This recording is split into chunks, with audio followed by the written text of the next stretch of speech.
Welcome back in to the Scramble Drill Podcast. We are post-divisional round now, and what a weekend it was, man. I mean, if you have listened to this podcast for longer than like 20 minutes, you'll know why we're about to have a lot to say on this, but yeah this is going to be a tough one for me personally, but I mean, it's going to be a big episode anyway. Landon, where are you at? I mean, we watched some great football this weekend. We did. We watched some terrible football this weekend. So, altogether, it was great. Weird Final Four. Really weird Final Four. But we'll obviously break that down, break down the game. So, I'm excited to talk about it. Yeah. Let's get into it. Yeah. We're going to go straight into it. We'll talk. Let's go on a positive note here. We'll start with a little asterisk. We're going to go Bills Broncos first. We'll talk about the Broncos. We know Bo Nix got hurt. That is a big part of it. We're really going to talk about that more tomorrow or later this week when we do our preview episode. So we know he got hurt. That is a thing that happened, but we're not going to spend a ton of time on that today. So let's jump into Broncos first, and then we're going to have a lot to say on the Bills. Yeah. You want to go first? You can go first here. You go first. I mean, the biggest thing, I was wrong. I was absolutely wrong. I was down on the Broncos coming in. You know that. And like the first month of the season, that looked pretty good. I mean, they didn't have a great start, and they just kept winning, and they got to this game, and last week, I was more tame about it the way I spoke than what I actually thought. I thought they might get blasted in this one. And I have to give two huge shout-outs. One, Bo Nix. I have honestly I don't think I've ever been more impressed by one game for one player than I was this week with Bo Nix. I honestly thought, like, I didn't know if he was their guy. I was thinking, he's a rookie, he's been okay, but the roster's good. I don't know if he's actually their guy. I've completely changed my tune on him. I don't think he's like an elite guy, but he's their franchise guy. They found it. They have found their quarterback for 2 contracts. I would say his rookie deal and then his next contract as well, which usually ends up being like 8 years or so. So props to Bo Nix. I've got to give it up to him. And the other one, Sean Payton. Yeah. Ben, when he took this thing over, it was a mess. I mean, you might know he this. Was brought in, if you'll remember. You might know this. Russell Wilson is still their highest paid player. Did you know that? Yeah. Like he was brought in to fix Russell Wilson. Russell Wilson, who they just traded 3 first-round picks for. Russell Wilson, who they paid $1 billion to. He comes in. First year doesn't go great. And he says, look, cut him, and I'll figure it out. They're like, hey, man, you're going to have like $100 million against the cap if you cut him. He's like, yeah, cut him. I'll figure something out. He said, I don't want him in my building anymore. They get Bo Nix. I don't want him in the building. They get Bo Nix at 12, I believe it was. And he was looked back. He was the 6th quarterback off the board, too. Outstanding quarterback class, and he was 6. I cannot say enough good things about Sean Payton. I thought Sean Payton was a guy who was a clever offensive mind who had become a touch overrated in New Orleans. I thought by the end, I was like, okay, he won his Super Bowl, and then he didn't win for a decade. And they were competitive every year, but I mean, it was one of those situations like they were competitive every year, but like you had Drew Brees, and like the best you can get to is the NFC Championship. Yeah. And so that's where I kind of thought he was, and I've changed my tune on that as well. I mean, this is a really impressive coaching job he's done with that cap situation, with that quarterback situation, finding one for cheap, figuring it out, putting this offense around him, and getting the 1 seed in Patrick Mahomes' division. Look, I know the Chiefs roster and all that went wrong there. Patrick Mahomes was still in the division. Justin Herbert, John Harbaugh, they were in the division. He got the 1 seed. Or Jim Harbaugh, excuse me. He got the 1 seed and just won, and he's in the AFC Championship game. So props to them, first thing. Not even talking about like the actual nuts and bolts of the game. Just huge shout out to them on that. Yeah. And I'll give a shout out to their defense too. Like I know they gave up 30 points, but it was against Josh Allen. They give up 30. They forced Josh Allen into mistakes, and we're going to talk about Josh Allen in a minute. But I mean, props to that defense. They have survived this entire season on the back of that defense, and they did it again. They made the plays when they had to make the plays. Yeah. Like one of the most controversial ones was that obviously that interception in overtime, but I mean, great interception by the corner. I mean, whether you think it was a catch, whether you think it was a pick, like they just do what they have to do. Yeah, and when we talk about the Patriots, we'll talk about the Texans' turnovers, where it almost felt like Stroud was giving them turnovers. This was not that. No, absolutely This not. was, man, they caused them turnovers. Like the strip of Allen right before the half. If you remember the James Cook fumble, he got hammered on that play. James Cook got hammered on that fumble. I mean, that was a great play. The strip sack, obviously the pick in overtime. I mean, this defense is good, man. And they're a little they've shown to be a little more gettable than a Houston. Seattle has gotten a few times this year. But man, when it's there, they take it. When the ball's in the air, it's theirs. And so they were fantastic. If you would have told me going into the game, hey, the Bills score 30 and the Broncos run the ball 10 times with their running backs and Bo Nix throws it 46 times, I'd have thought this game probably ends 30-13. Well, I would have thought it was a blowout. I mean, if you listen to our episode last week, like that's kind of one of the things we're worried about. Like that's going to play directly into the strength of the Bills. That's everything they want. They're going to take away, like the Bills don't have a good running defense, right? So they want Bo Nix to throw the ball as much as possible. Right. And their defense is great, but if Josh Allen scores 30, everything on paper looks like it went wrong for the Broncos, and they still come out on top. Yeah. And I mean, if you'd have told me they got to 30, I'd have thought, man, there's no way Nix gets to 30. And he did. The touchdown at the end of the first half was just an awesome play. Yeah, it was a little, Sean Payton scheme. You had to make a great throw, and he did. Even on the first drive, when they got the field goal, he had a touchdown on the right side of the field, and the guy dropped it, and they settled for a field goal.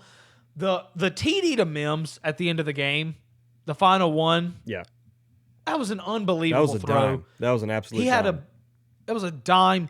He was huge on third down all game. Had the big 3rd and 11 in overtime. Like he was just. And what's interesting, I'm telling you, I'm astounded at how well he played. Dude, I don't think Cortland Sutton even had. He's their best weapon. He didn't have a catch until the fourth quarter. Yeah. Like that's how well they were doing. Yeah. And then he had 4 for 53, and I think 2 of them were for first downs. Just big plays. And props to Romo. Romo had this on the call. This is a great call by him. Great thing to point out.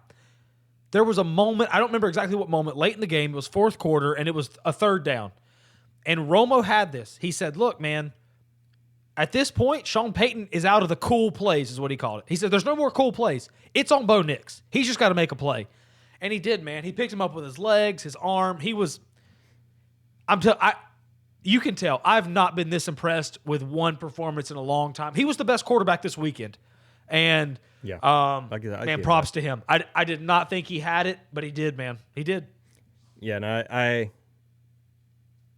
obviously I was pulling for the Bills, and I hate that, they are not moving on, but I can't sit here and say that it wasn't they didn't deserve to move on. They absolutely did. They were the better team. They played better at every position. They played better. So fantastic. It was well earned. Fantastic. Well earned by the Broncos and Bo Nix. At first, and this kind of goes into what Romo said, at first I thought, man, after the first drive, I was like, okay, Sean Payton was cooking. Like there were some guys open. There were really good plays. And after the second drive, I was like, okay, man, Sean Payton's scheme is looking really good this game. I still wasn't giving credit to Nix. And as the game kept going, he just kept making plays. And I was like, dude, at a certain point, I've got to give it up to the guy. And he was sensational. I mean, 26 for 46, 279, 3 touchdowns. He threw the 1 pick. Didn't hurt him at all because Allen threw a pick 2 plays later. So that didn't hurt him. And good for him, man. Yeah. Good for him. I hate the injury. Absolutely crushing injury. It came out of nowhere, too. Like, I had zero idea he was hurt. We were actually watching the night game, the two of us, and, like, the notification came across my phone. You didn't believe me. Yeah. I was like, what? There's no way. And then I got it a couple minutes later.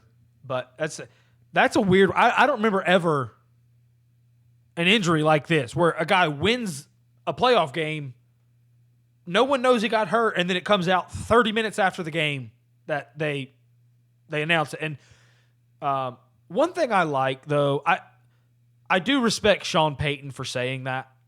A lot of coaches would have just covered it up, not said anything, and let Schefter break the news or Rappaport or whatever. And Sean Payton was like, no, you're going to hear about it. Let me say it. So I do like that transparency. I wish more coaches would do things like that. This is a crushing one. We'll obviously talk about this one more in the preview episode, but yeah, God, what a terrible ending to a great day for Broncos fans. It almost makes me want to pull for Broncos next week because they deserve it, dude. And I'm not saying that the Patriots, aren't deserving or a good team either, but like just the way that happens for them and like on the last or next to last play of the game, that sucks. And I hope it goes well for them regardless. I hope they can figure out a way to win. Right. All right. Elephant in the room? Elephant in the room. Okay. Let's talk through the game a bit. Ben, it's this simple. The final score was 33-30. Points off turnovers in this game. Broncos had 16 points off of Bills turnovers. The Bills had 0 points off turnovers. That's the game. You lose.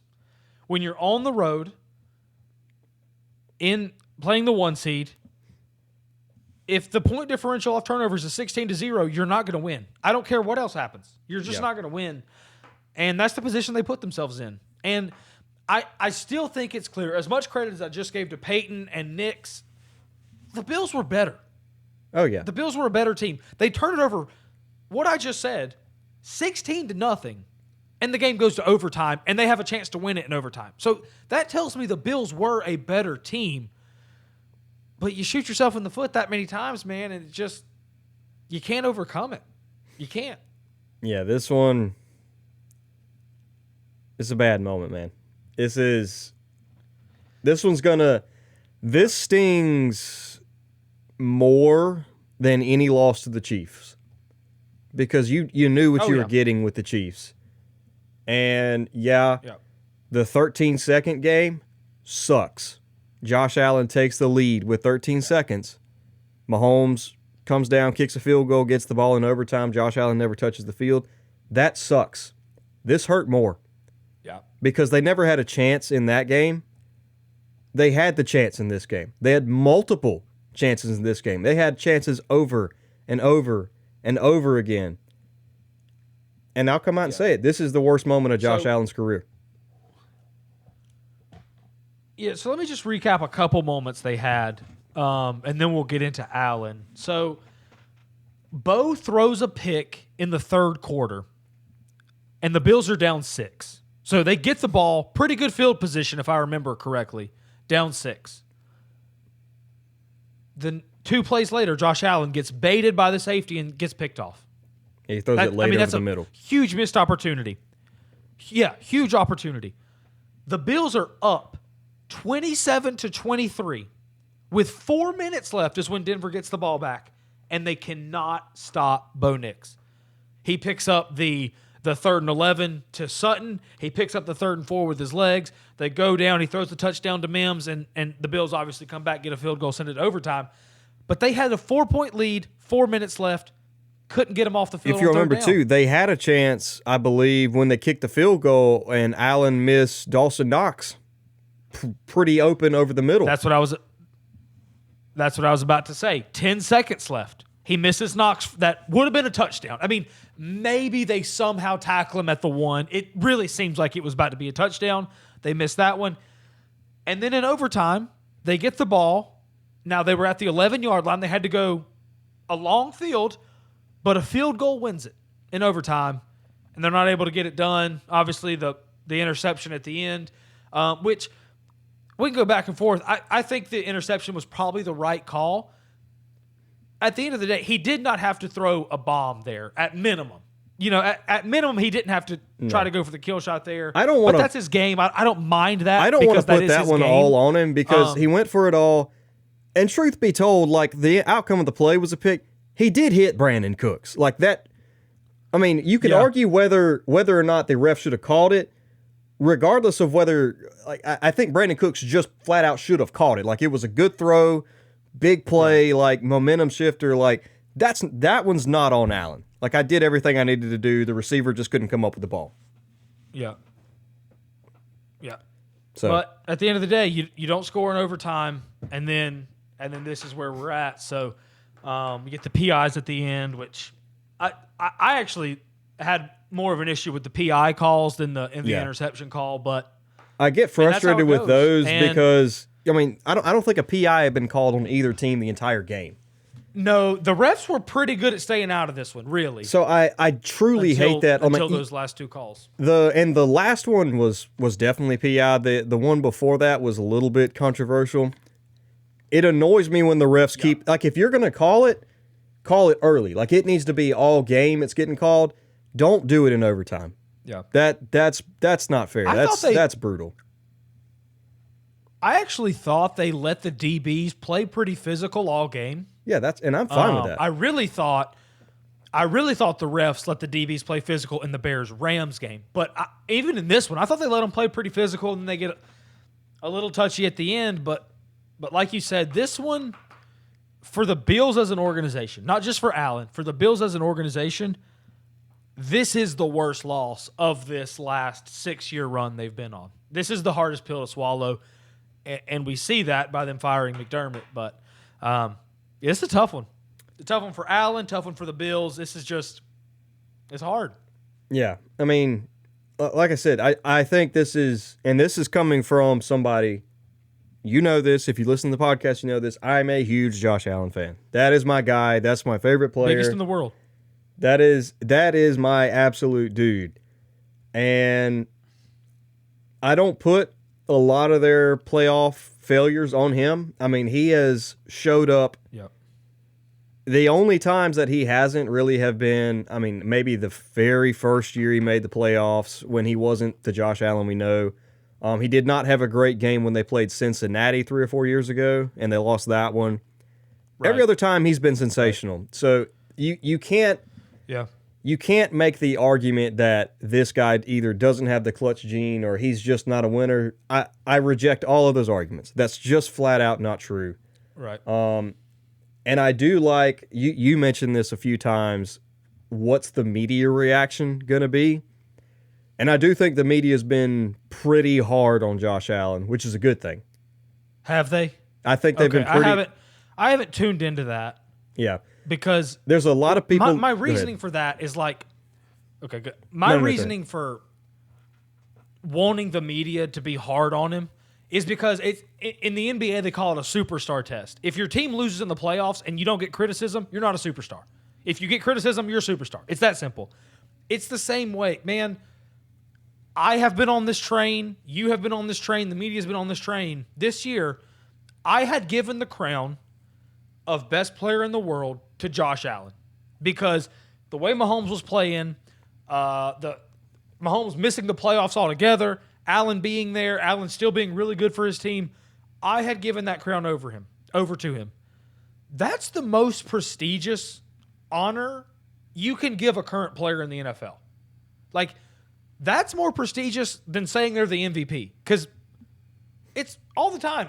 Somebody wins the MVP and everyone knows they're not the best player in the world. When you call a guy the best player in the world, that's like as high of a praise as you can give him. Yeah. So when you turn it over 4 times in a game, and 2 of them are bad. One, the strip sack happens to everybody.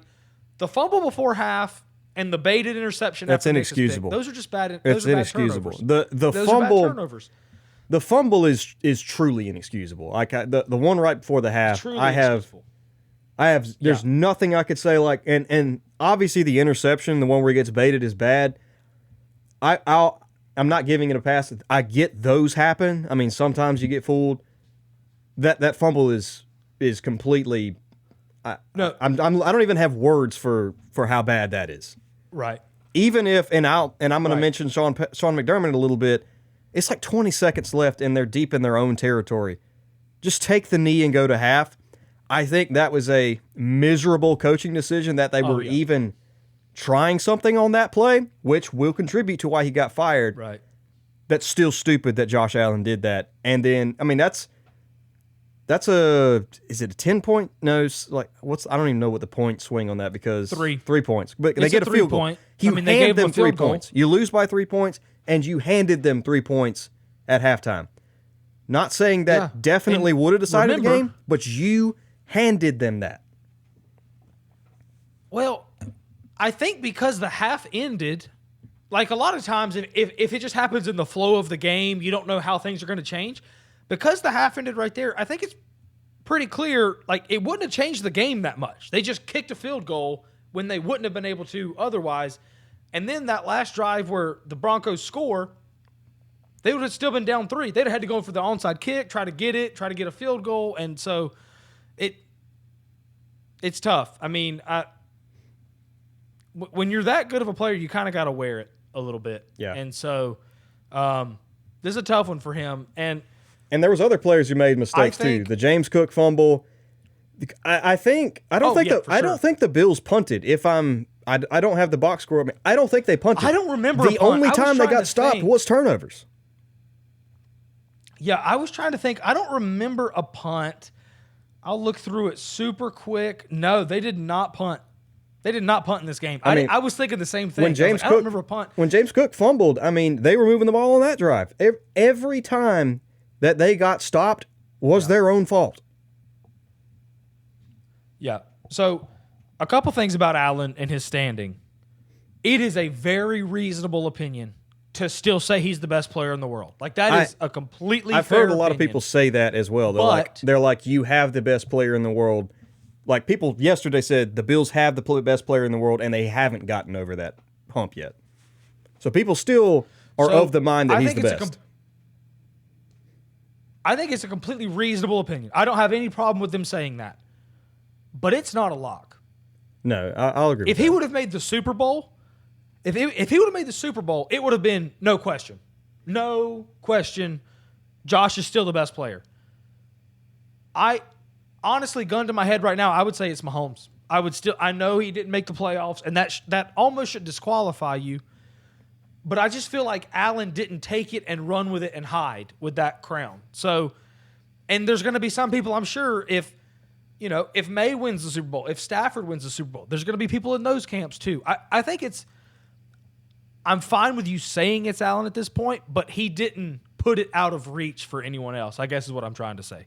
No, which he had an opportunity to do. Obviously, I'm still a little biased. I think the past 3 years, he's just looked better than everybody else, pretty much. So, no, the postseason success in there.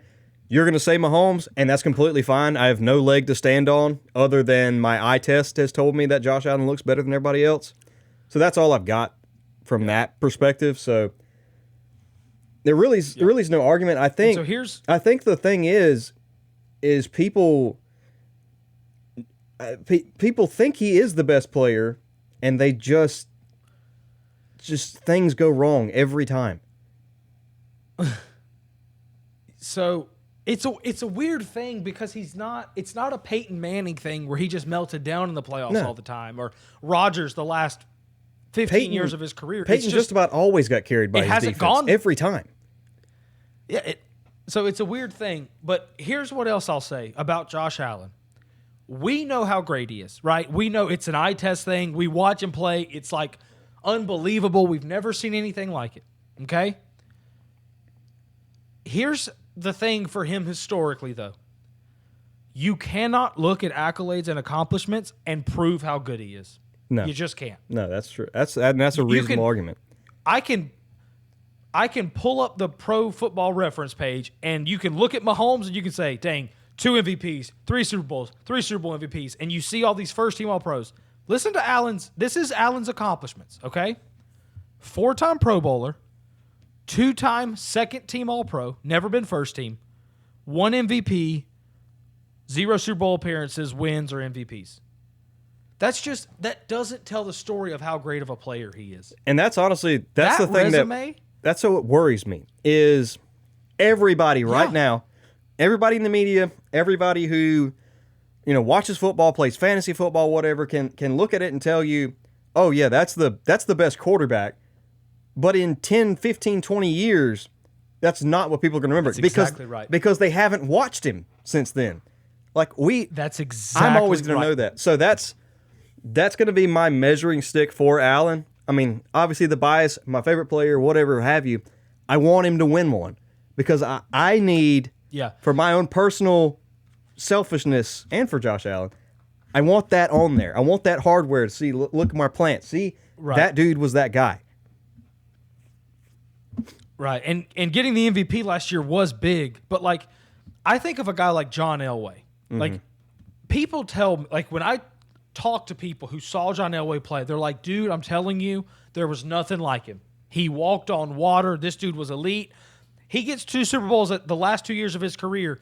If he wouldn't have got those 2 Super Bowls, looking at the Pro Football Reference page, you couldn't prove that he was a great player. You could prove he was very good, but it doesn't match up to what people say about him. And that's the path Allen's walking down. It's a similar if argument he doesn't ever get that Super Bowl. Marino as well. Now, Marino put up ungodly stats back in the day, and everybody was talked about him the same way. Marino's stats. But guess what? Yeah. Marino's stats are crazy. I didn't grow up or was like a young adult. I didn't grow up watching Dan Marino. I didn't grow up watching John Elway. So what the heck do we know, all right? Right. If you look up just the accomplishments I mentioned, we're talking Pro Bowls, MVPs, All-Pro teams, and Super Bowls. Josh Allen is lining up way closer to the Matt Ryan, Cam Newton, Kurt Warner tier. And those guys made Super Bowls.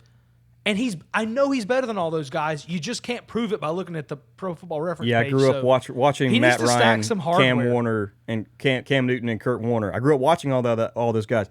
Believe me, Matt Ryan's one of my favorite players ever. And I'm super excited, by the way, that he's the president of football operations in Atlanta. That's awesome. Matt Ryan is never anywhere close to Josh Allen's level. He wasn't. I know that for a fact. Those guys are not – they're not close to Josh. But if you just look at the accolades, it's like, oh, man, that's who he's in line with. And you're right. Right now it doesn't matter because everybody knows. But when my son is 15 years old and he's saying, hey – who were the best players of that era? And I'm going to say, well, it was Mahomes and Allen, and then Lamar and Burrow and everybody else. He's going to look it up. He's going to be like, really? Allen? He was better than Lamar? I'll be like, yeah, he was better than Lamar. I'm telling you. Yep. You just won't be able to prove it unless he stacks some hardware. Your son in 15 years is going to be, who's that crazy friend you have that just keeps rambling on about Josh Allen? That will be me. He talks about Josh Allen all the time. He's been retired for a decade. But yeah, I mean, I want to say, obviously, I do think this is the worst moment of Allen's career. He did lose this game. I think he lost this game. I don't want to be 100% full dogging him because I'm not going to make an excuse for the mistakes he made. He made them. He also was the reason they were still in this game. He's the reason they lost and the reason they were still in it, if that makes sense. I mean, he still put up 30. The throw to Brandon Cooks was clutch. I know he missed Dawson Knox at the end of the game. The throw to Brandon Cooks that got picked was that if Brandon Cooks comes down with that, this goes from one of the worst games of his career to one of the best. He goes out there in overtime, throws a dime to Brandon Cooks, they kick a game-winning field goal, they're going to the AFC Championship. This completely different narrative. So I hate that. And we'll mention, obviously, Sean McDermott got fired in the process. And this is where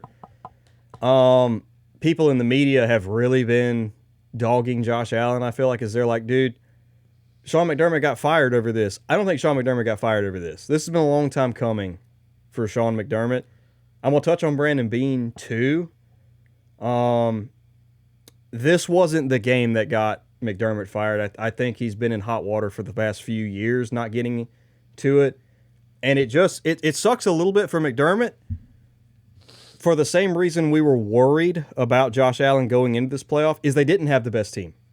They had the best player, but they did not have the best team. They did not have the personnel that all of these other guys have to get them to the Super Bowl. They were solely relying on Josh Allen and can we get a running game going. That's it. That's all they got. Yeah. So, yeah, I mean, go ahead. McDermott's a good coach.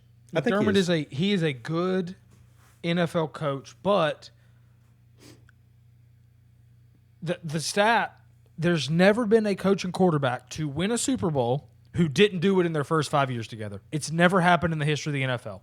And so this was year 8 for them, I think it was. Maybe it was 7, but I think it was 8. It was McDermott had been there they hadn't 9 gotten there. years, and I think Allen came in his second year, I think. Yeah. So, look, there's a good chance their next coach is not as good as Sean McDermott. That's definitely a possibility. That is the risk you run when you let a guy like McDermott go. But at the end of the day, even if there's good odds that's the case, at a certain point it's worth taking the risk because you're not getting over the hump with him. I know I'm not going to do it with him. I'm pretty sure I know. And if you look, man, look at how the Bills the players reacted to this game. This was a crushing one for them, and I mean, they've been upset been, I know that at the end of all these other ones. I haven't seen Josh Allen in tears after a game before. Yeah, they're saying all the right things. Like, they're all surprised. Oh, why is McDermott getting fired? That's what the Bills players are saying. But I think when you have a loss like this, it's time for an organization to turn a page. And obviously that page is not going to be trading Josh Allen. So I get it. Like I said, there's a chance the next coach not as good as Sean McDermott. And something, but I mean, you weren't winning with him. With McDermott so too. Might as well try to switch something up. They've always gotten tight under McDermott in the playoffs. I mean, McDermott is supposed to be a defensive coach, and I get it, maybe the personnel isn't all there, but they give up over 30 points a playoff game with Sean McDermott. So they give up leads. They give up fourth quarter leads. And now you can maybe say, hey, that's Patrick Mahomes for you, or that's Joe Burrow for you. But actually, I don't even think they had a fourth quarter lead in the Burrow game. But this was Bo Nix. Like, I know I just praised him, but it's his first playoff game. He's not Patrick Mahomes, so those are tough pills to swallow when you continually blow fourth quarter playoff leads, and your answer is Josh save us, which he does sometimes and he doesn't sometimes, and it's tough. And I think that's one of the arguments that you can use for Josh Allen is, and this is not to knock Mahomes in any way, but usually the Chiefs have a second punch they can go to. Is they've either got the defense or Andy Reid's going to scheme up something crazy with Eric Bieniemy, who, by the way, is back in Kansas City. We'll talk about that in a later episode. He's back. Yeah, I saw that. But they've always had a second punch. The Bills don't. The Bills is, if Josh isn't Superman, we lose. So, and Brandon Beane, I'm surprised he gets to stay and actually gets a promotion. That's a little weird. And using... I don't get that one. I thought McDermott should have been fired probably a couple years ago. I really was on that. I've been saying that, and it's not that I don't like McDermott. I don't think he's a good coach. I just think he's run his course. But keeping Brandon Beane and promoting him to president of football operations is not my favorite move. Brandon Beane obviously drafted Josh Allen. That's great. You nailed it. He's drafted 2 Pro Bowlers since then. James Cook and I believe Yeah. Deion And even Dawkins, maybe? Yeah. Even Allen, though, was the third quarterback taken. Like, who knows? Maybe if Baker and Sam Darnold were there, maybe he would have picked one of those two, you know? And so he basically just had to pick between Allen and Rosen at that point. And so I don't even give him huge amounts of credit there, you know? He also traded Patrick Mahomes. Let's not forget that. He traded the pick that was Patrick Mahomes to the Chiefs. So And he has also we can put that on his resume as well. made trades with the Chiefs. They said, well, before, like, he's the reason the Chiefs have Xavier Worthy. So, yeah. I mean, he's helped the Chiefs. He gave him Patrick Mahomes. Yeah. He made the Chiefs. He built the Chiefs. Yeah. Brandon Bean is a double They should have agent. promoted him. Yeah. So, Double agent. I'm He's not- probably from Kansas City. Yeah, I don't love that for sure. So we'll see. It's too early probably We for us spent to 36 minutes on this game. I told you before this we would. We knew this though. Yeah. We knew this one. Yeah, we can go. We can speed it up a touch. We'll Yeah. speed it up a touch. But yeah, to sum up, I hate it for Josh Allen. I am excited for the future. I'm hopeful they go with an offensive mind because let's be honest, Josh Allen's not getting any younger. His career's not close to over. I'm not going to say that, but he's going to be 30 next year. They need to get him an offensive coach who's going to be with Allen the rest of his career. Essentially, that's my take on what they should do. It's got to be Dayball. I mean, it has to be. But let's keep going. Let's keep going. All right, this one will be quick. Not because we are putting anybody down, but the team just never had a prayer. Seattle blasts the 49ers. Was it 41-6? I don't even remember the final score because it was brutal. Yeah, quickly on the 49ers. If I had a vote, it's going to be Vrabel or Liam Cohen. I get that. If I had a vote, I would give Kyle Shanahan the coach of the year. I mean, I think he's the best coach. He did an outstanding job this year with their injuries, but I mean, we were on this really after Bosa got hurt, definitely after Warner got hurt. We were like, they're a good team. You can't win 4 playoff games without your 2 best players on defense, and obviously they lose Kittle, and the Seahawks are a wagon. So, props to them for beating the Eagles and getting here, but they overachieved by beating the Eagles. They shouldn't. They were never going to win this game. This was the game where we said this one could be 3 scores. Now we were wrong because it was actually 5 scores, but we had a feeling this one was going to get out of hand. Yeah, I mean, we were saying it was a very narrow window they had. It was going to have to be Sam Darnold throws 3 picks, and guess what? Sam Darnold didn't do much in this game, but he didn't turn the ball over. He barely threw 3 passes. Yeah, so that's all it took.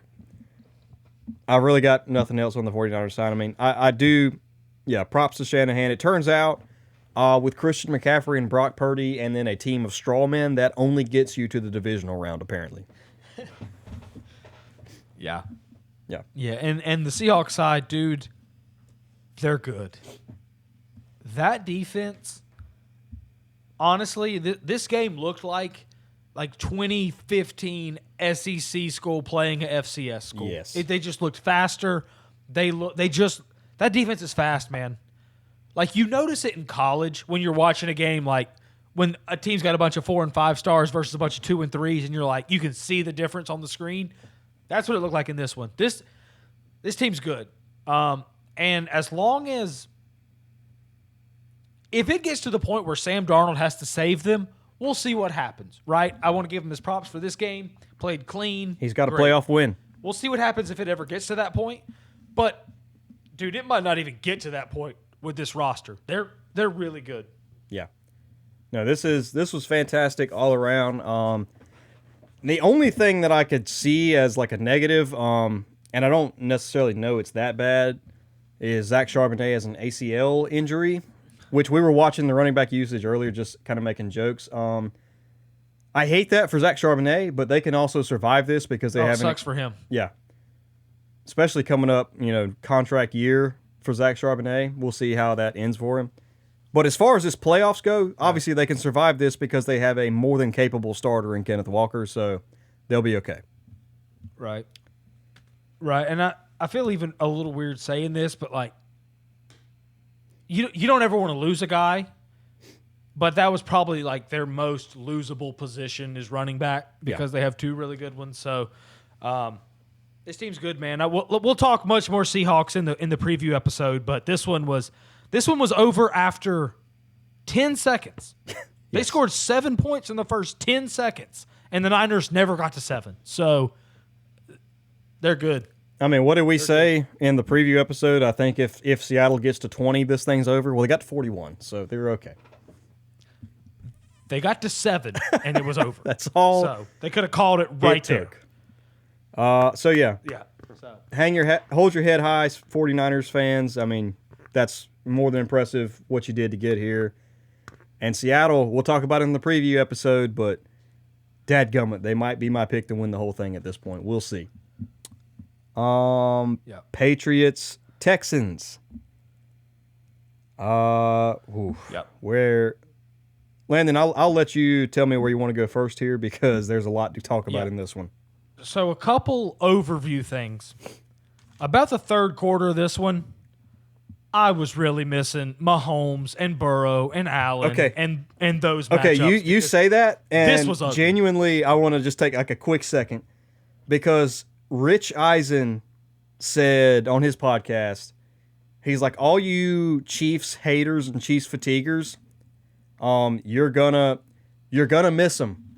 He said, you're happy they're not making it now. You're gonna miss them. And even I was kind of in the camp of, especially after the wild card round and all those incredible games, I'm like, wild card was awesome. Yeah, I'm like, nope, I'm actually doing really great. That was fantastic.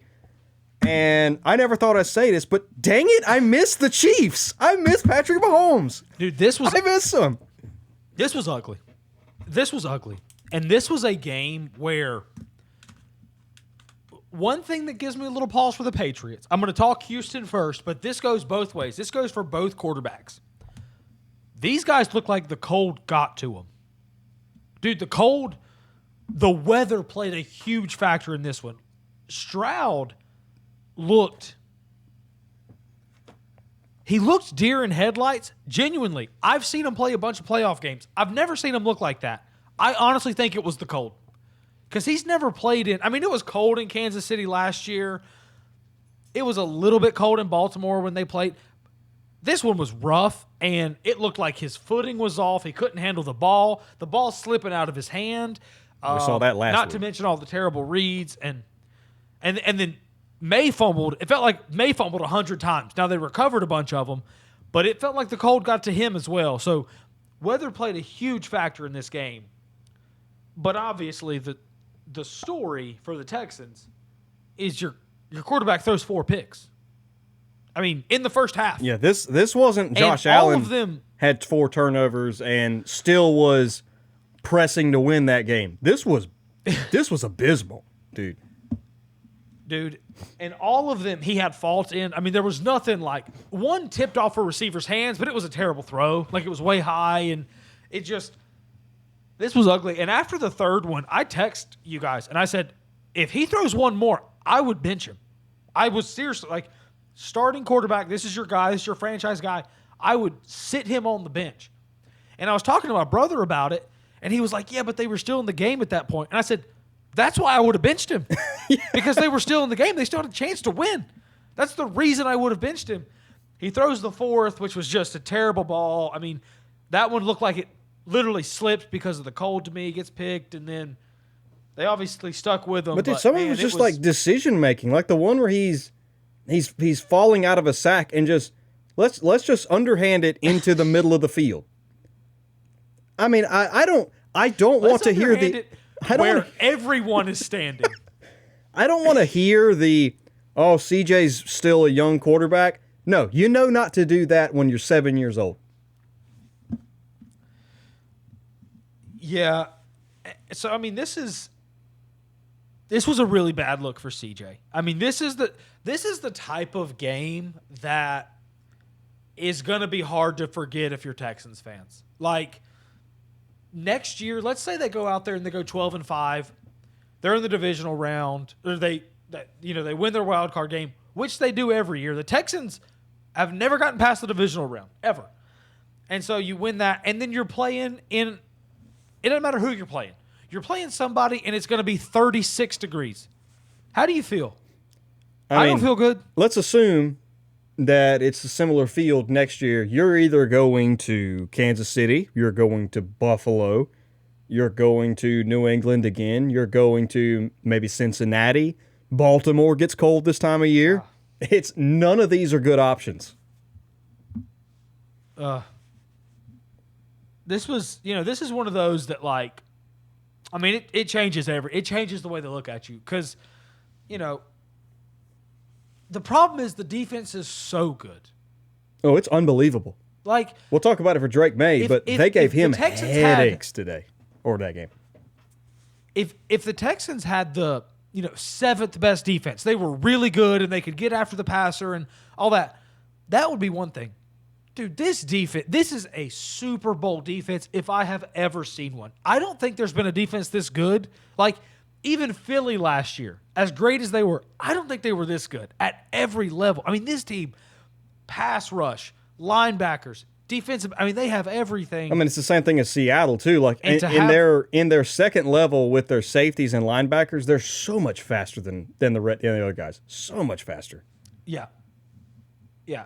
And you also have the Woody Marks fumble in the third, but at that point, when Woody Marks fumbled, that's when I was like, we text each other. You literally text in the group chat, I'm bored. That was all you text. You said, I'm bored. Because they had turned it over 8 times between these two teams. But this is one that I think you pick up his fifth-year option. I think you do. But I'm not 100% positive. And you definitely don't extend him. You can't. That's crazy. You absolutely can't do and it. I'm not disagreeing with you all, but it's just a crazy thing to think about is the fact that we have a quarterback taken number 2 overall who has led his team to the playoffs 3 different times in his rookie contract, and they might not pick up his 5th-year option. That's crazy. Won a playoff game every year. Yes. Won a playoff game every single year. And I think it's a conversation. I think they pick it up. No, I don't disagree with you. That's why I'm just saying that that's a wild thing to think about, but it's true. Just for fun, and to be fair, they couldn't run the ball. They had half a yard of carry in the first half. Half a yard. Yeah. 18 inches of carry in the first half. So they had that go. But also, just for fun, next year, you're the Falcons. You can pick C.J. Stroud or Bryce Young. Who are you taking? Oh, I'm glad you asked that. I'm glad you asked that because I was going to say. I was going to say after years of people clowning on him, Bryce Young turns out was the pick. Yeah, I mean, in a dome, obviously both of them get a boost.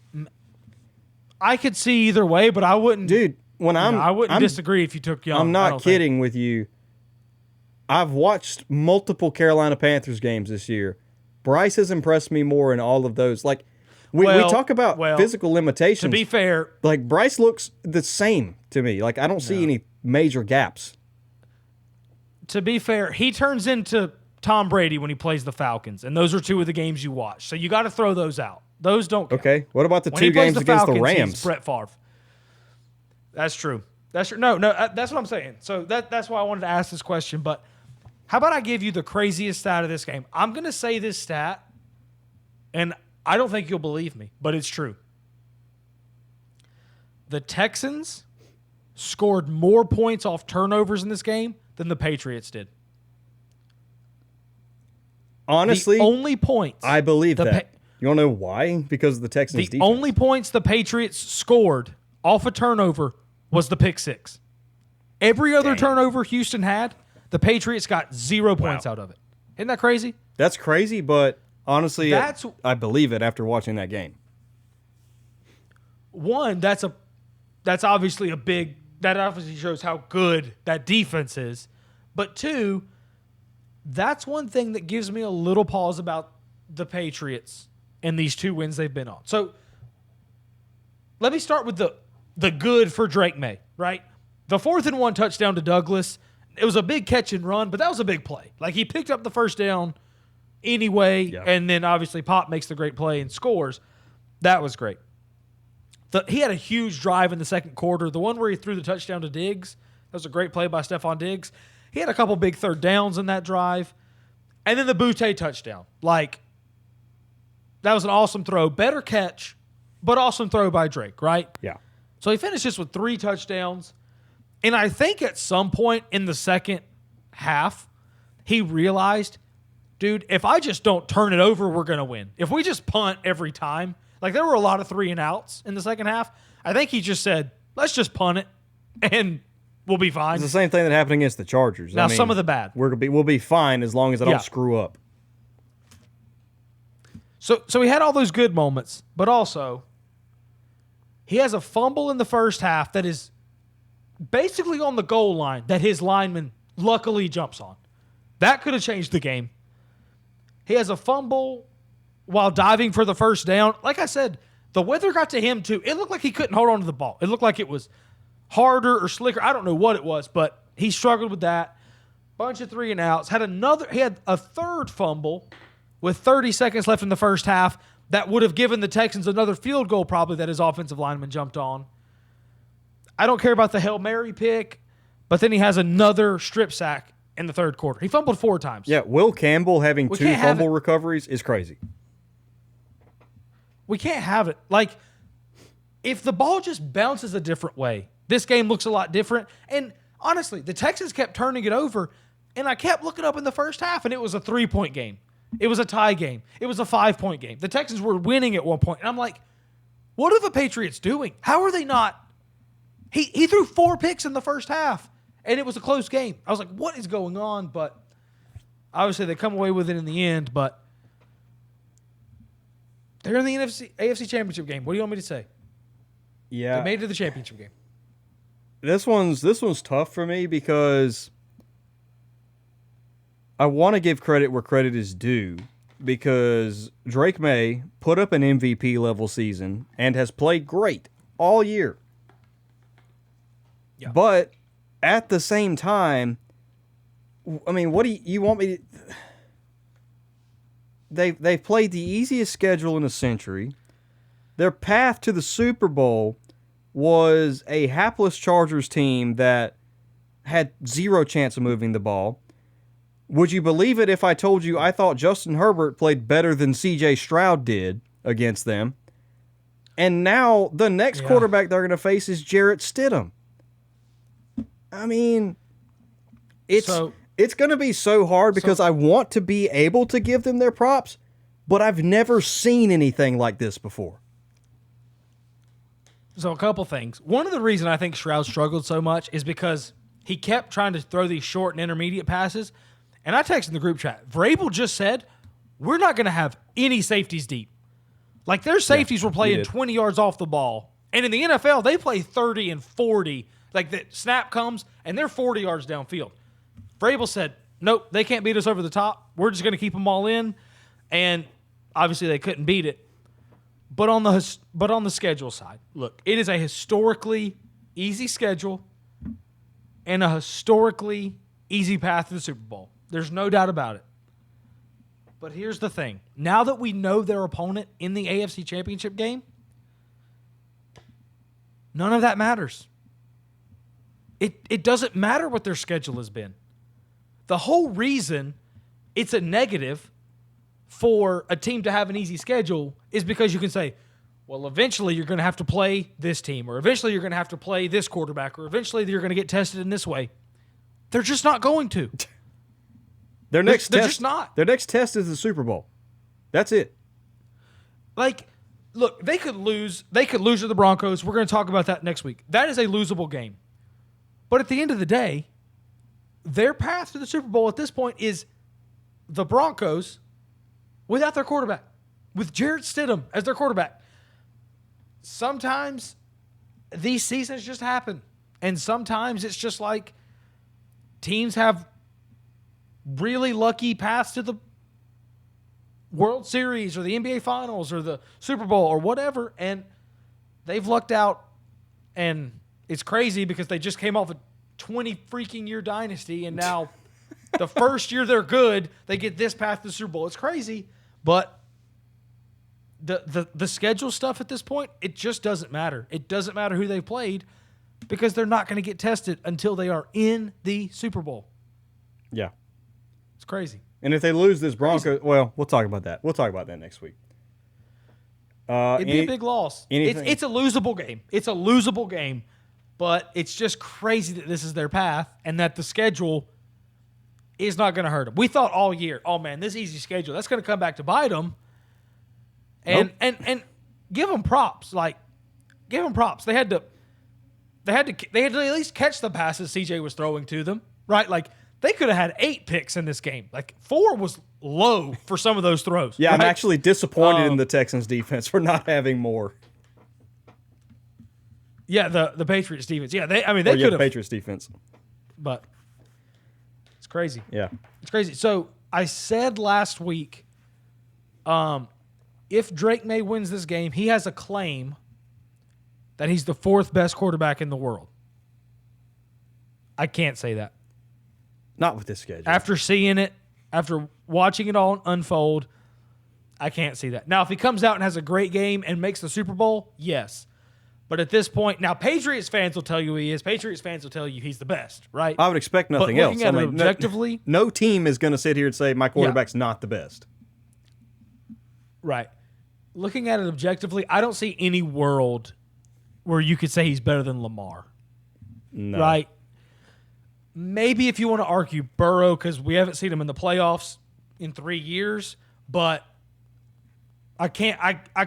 There's no world you can put him over Lamar right now. Even with the season he had and all this, I need to see him be a little better in the playoffs. He's gotten away with it for 2 games, but I need to see him be a little better before we go crowning him. Yep. No, I agree. And I love it.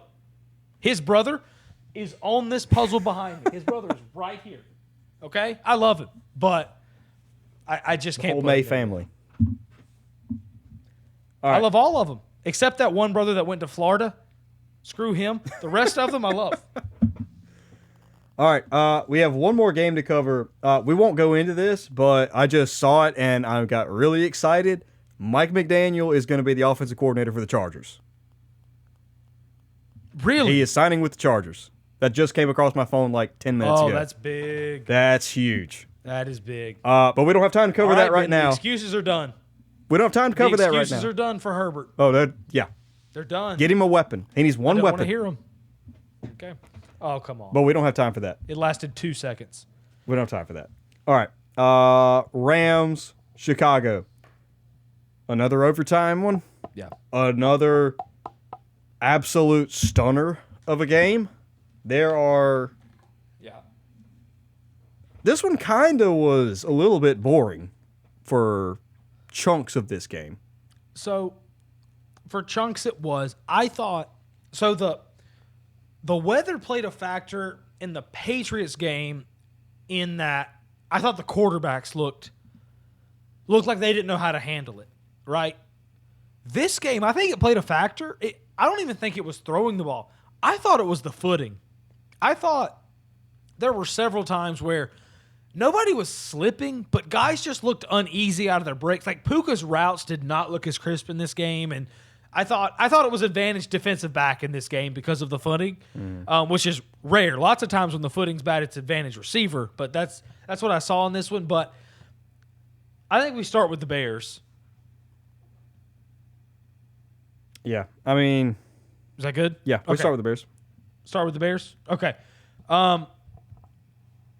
So, Caleb, I'm afraid, Ben, look, he had really good moments in these playoffs. Really good moments. He had specifically about 5. He might have had the best moment of everybody in this game. He had the 2 best moments of the playoffs so far for any player, I think. The 4th and 8 against the Packers, and then obviously the 4th and whatever in this one to end the game, or to end regulation, obviously, was just one of the craziest plays you will ever see. I mean, that was incredible. His highs I remember, dude, I jumped as up, high as anybody. like hands over my face, just in all like, what did I just watch on that play? Yeah, that was crazy. That was crazy. But, so the first drive of the game, he has a touchdown to Rome that Rome drops, and then they They turn it over. He throws a pick on 4th down, right? So that's how the first drive goes. He throws a crazy touchdown to DJ Moore. That was also a great throw. Yeah, the first touchdown to DJ Moore. Fantastic. That was a look. If you watched this game, if you've never watched Caleb Williams play before in your life, and you watch this game, you know who he is. You got it figured out. You've seen it all. There's the whole picture right because there. we saw him crazy throws. We saw him get a couple first downs with his legs, and then obviously we saw the 3 picks. But so. Look, he's been great. The final touchdown is one of the crazier plays you'll see. I'm afraid, just listening to how people are talking about the Bears and talking about Caleb, I'm afraid this is a little bit overrated how he played in these playoffs. Like, people are talking about him right now like he's Patrick Mahomes and just went to the Super Bowl in his second year starting and won the Super Bowl. I don't think that's what this playoff run was for him. I thought it was he showed a lot of highs, but he threw 4 touchdowns and 5 picks in these 2 games. And he barely beats the Packers, who were on their last legs, and then he obviously loses to the Rams. So people are talking about this team like they're about to be a juggernaut next year, and I just don't know if I feel that way based on what I saw. Yeah, I wouldn't say juggernaut. I think it's been a turning point year for the Bears. I don't think there's any question there. I do think they have overachieved a little bit. I think for them and the Patriots, both of those teams have overachieved to where I think they're good. I think they have found quarterbacks. That's awesome. They probably shouldn't be where they are right now, but that's just the way the NFC and AFC are. That's just the way the season's panned out. So that's all well and good. But yeah, juggernaut is. I mean, the Packers are going to be back. The Lions are going to be back. I'm not there with those guys yet. Yeah, and I thought in this game, Dennis Allen, the DC, was a 10 out of 10. I thought this was a clinic by him. I mean, Collinsworth could not believe it on the call. He kept saying, Stafford is completely fooled by these blitzes, and he's like, there's just 2 guys blitzing off the end. There's nothing exotic about this at all. Like, they're just sending 1 extra guy on the end, and the Rams could not figure it out. McVay struggled with it. Stafford struggled with it. I thought he was a 10 out of 10. And the Bears DBs, like, props to them. They've been hurt. They're a little healthier now than they were the last month or so, but I thought they were a 10 out of 10. Brisker, is that the guy's name? Number 9. He was all over the field making plays.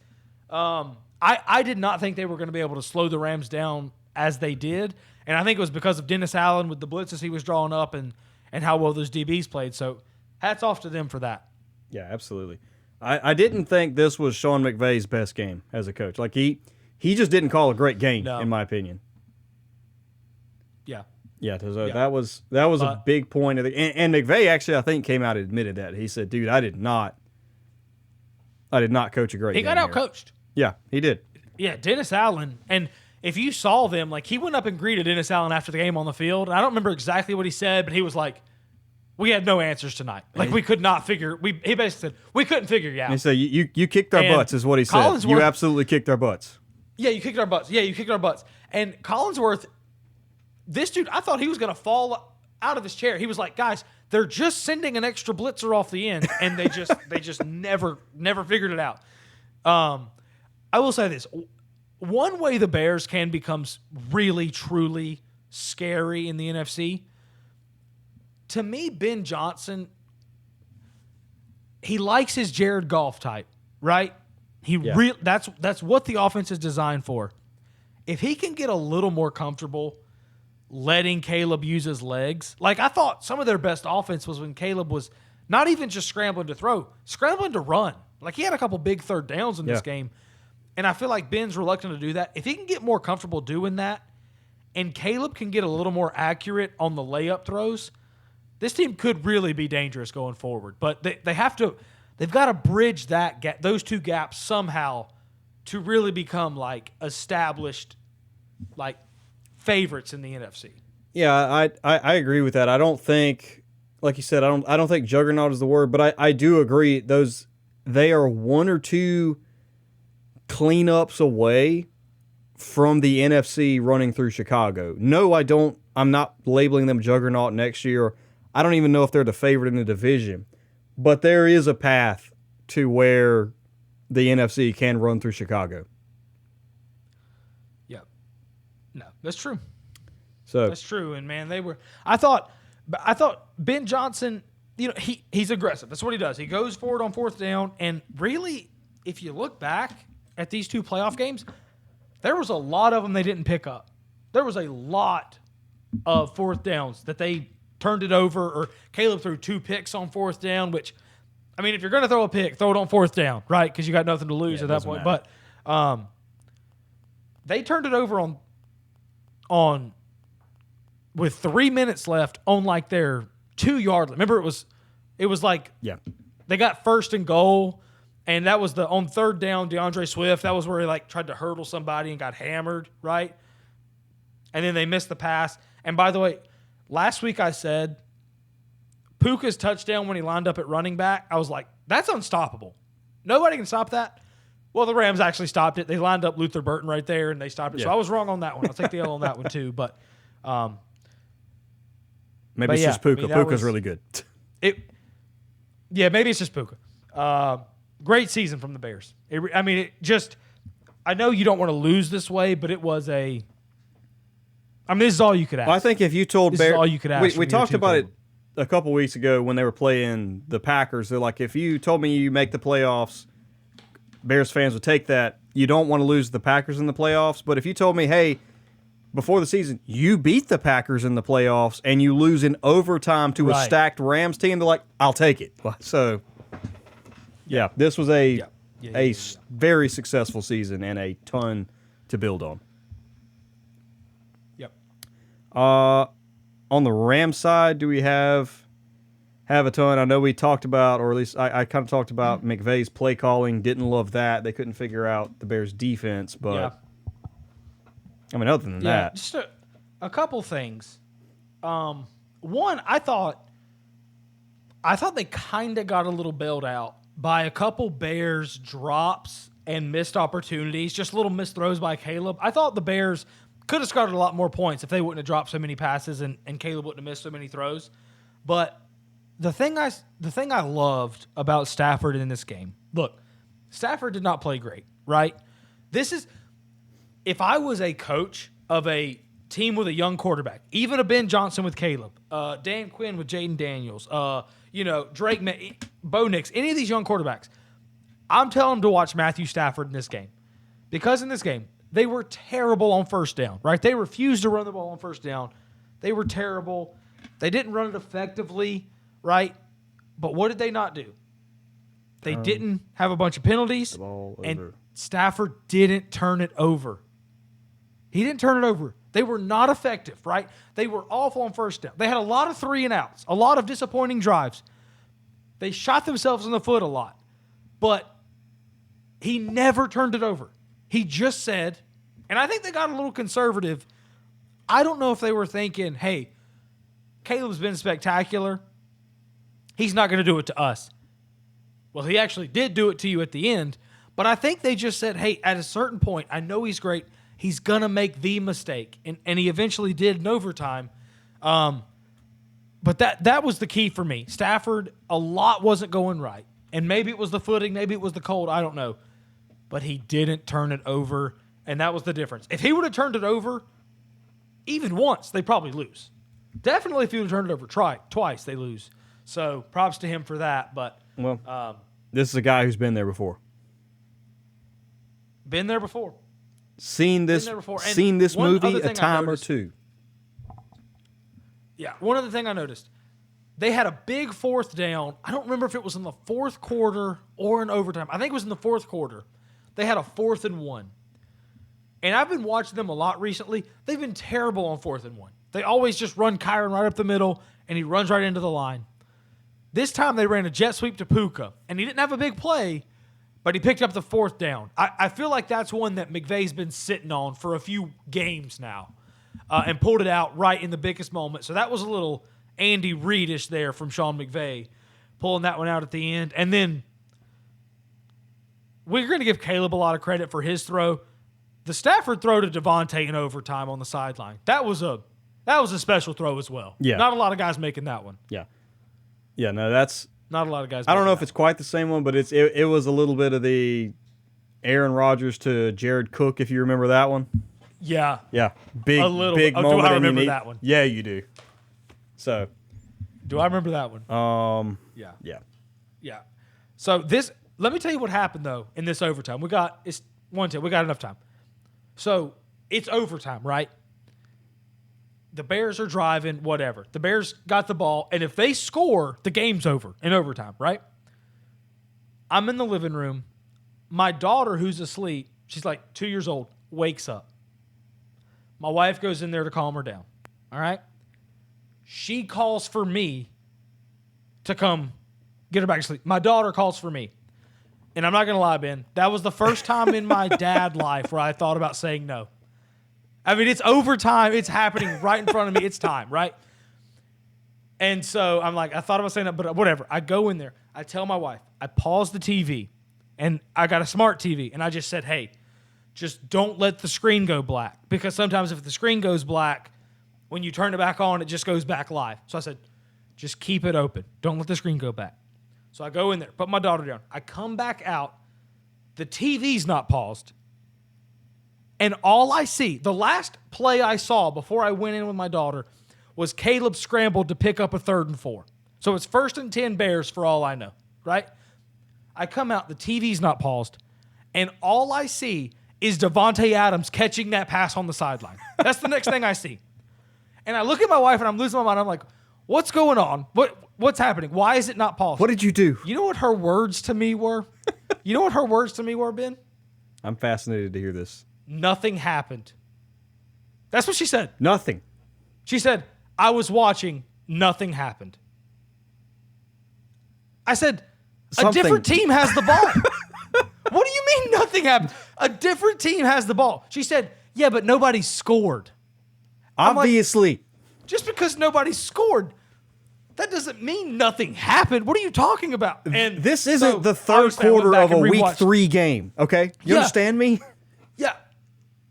Obviously, I rewound it, went back and watched all the plays, but that was her words to me. Because nobody scored, nothing happened. So I didn't see the pick live. I had to watch what I'm hearing is watch it back and then. Your marriage was never as strained as it was in that moment. I don't know what she was thinking. I mean, that was unbelievable. But it would have been better if she would have just said, I'm sorry, I pressed the wrong button. I couldn't figure it out. When she said nothing happened and the Rams had the ball going down to score, oh, my goodness. Yeah, I'm sorry is a much better option. Man, don't let your wife do that to you. Take the remote with you if you have to. You don't get to touch this. This is coming with me. No. Gosh, nothing happened. What a bummer to end Something on. happened. What a bummer to end on. But it all worked out. I went back and watched all the plays and called up right before the field goal. So got to see it live. Yeah. It was good. Whatever. Yep. Good for the Rams. So we get number 3, Ben. We get Rams Seahawks 3. At this point, you have to say these are the 2 best teams. I think agree Rams with and that. Seahawks are the 2 best teams in the league. And we get the 3rd round of it in Seattle. Man, if that Thursday night game would have gone differently, this would be in L.A. Instead, it's in Seattle. See what happens. It's going to be a huge one. I can honestly say whoever wins that game Huge. is going to be my pick to win it all. Maybe that's a talk for tomorrow. But Yeah. we got 3 more football games. 3 more. 4 if you count the Pro Bowl. What are you talking about? We got the Pro Bowl. 4 if you count the Pro Bowl. Spoiler You alert. don't want to watch I don't. dodgeball and tug of war? Dude, we're going to have a completely... we'll probably have... Actually, no. We can do this maybe during the Pro Bowl week, or if you want to wait till after. We got so much coach talk to talk about. I have so much I want to say about coaches. But, We'll do coach talk. but we can't We'll do that later on. can't do that tonight. Yep. So. But yeah, divisional round in the books. We're on to conference championships. We will talk about those later this week. And then it's on to the biggest game of the year. All right. We will catch you guys in the next one.